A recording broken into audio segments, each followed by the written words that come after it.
আজকে তোমাদের সাথে শেয়ার করবো নারকেল দিয়ে গরু মাংস বোনা একটা রেসিপি। হ্যালো ফ্রেন্ড, আসসালামু আলাইকুম। সবাই কেমন আছো? চলো রেসিপি শেয়ার করি। আগে আমি 1 কেজি থেকে একটু বেশি মাংস আনছিলাম, তারপর আমি 3-4 পিস উঠায় রাখছিলাম যে একটু ভুনা করে খাবো। এদিন বাসায় একদম কোনো কিছু থাকবে না, সেদিন আমি নামিয়ে ভুনা করে খাবো। কিন্তু আজকে কেন জানি আমার হঠাৎ করে মনে হলো যে না, আমি নারকেল দিয়ে গরু মাংসটা ভুনা করি, এটা কিন্তু খুবই মজা লাগে খেতে। তাই সাথে সাথে রান্না করতে চলে আসলাম, যে ভাবা সে কাজ। এখন আমি রান্না শুরু করে দিলাম। প্রথমে আমি কড়াই একটা বসাই দিলাম চুলায়, তারপরে দিয়ে দেবো পরিমতো তেল, দিব পরিমতো পেঁয়াজ কুচি, অনেকগুলা পেঁয়াজ কুচি আমি এখানে দিয়েছি। তারপরে দিয়ে দেবো আদা রসুন বাটা, জিরা বাটা, গরম মশলা বাটা, হলুদের গুঁড়া, মরিচের গুঁড়া, সামান্য পরিমাণের লবণ। এখন দিয়ে দিব আকিজের গরুর মাংসের মশলা, যেটা আমার খুবই পছন্দ। তারপরে দিয়ে দেব ওটা কিছু মশলা আমি দিয়ে দিয়েছি, তেজপাতা, এলাচ, দারচিনি সবকিছু দেওয়া শেষ। তো এখন মিক্স করে নিব। আর আকিজের এই মশলাটা খেতে কিন্তু খুবই মজা লাগে। এটা গরুর মাংস, মুরগির মাংস সবকিছুর সাথে দিয়ে খাওয়া যায়, খুবই টেস্ট। যাই হোক, তো এখন আমি পরিমতো পানি দিয়ে দিব।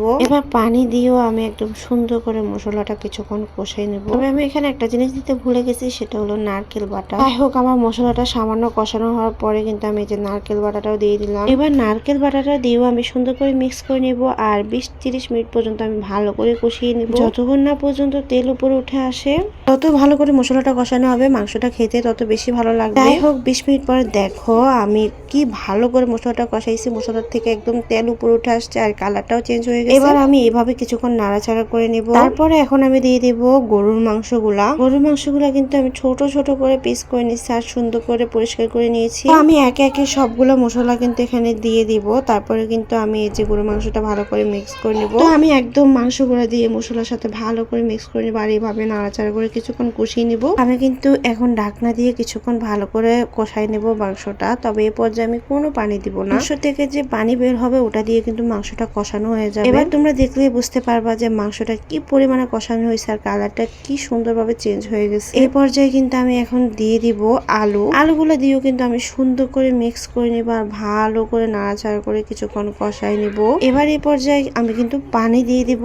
তো আমি মাংসটাকে লো হিটে প্রায় 30 মিনিটের মতো সিদ্ধ করছিলাম, তাই এটা একদম সুন্দর মতো হয়ে গেছে। এখন আমি ঝোলের জন্য সামান্য একটু পানি দিব। আর যেহেতু আলু দিছি সেজন্য ভালো করে পানি দিয়ে কষাই নিলে কিন্তু আমার মাংসটা রেডি। এই পর্যায়ে কিন্তু দেখো আমার মাংসটা রান্না শেষ। কত সুন্দর কালার হয়েছে আর এটা এখনই আমার খেয়ে ফেলতে ইচ্ছে করতেছে। এটা খেতে কিন্তু খুবই মজা হয়েছে। যারা কখনো খায় না তারা কিন্তু এভাবে একবার ট্রাই করতে পারো। Bye bye.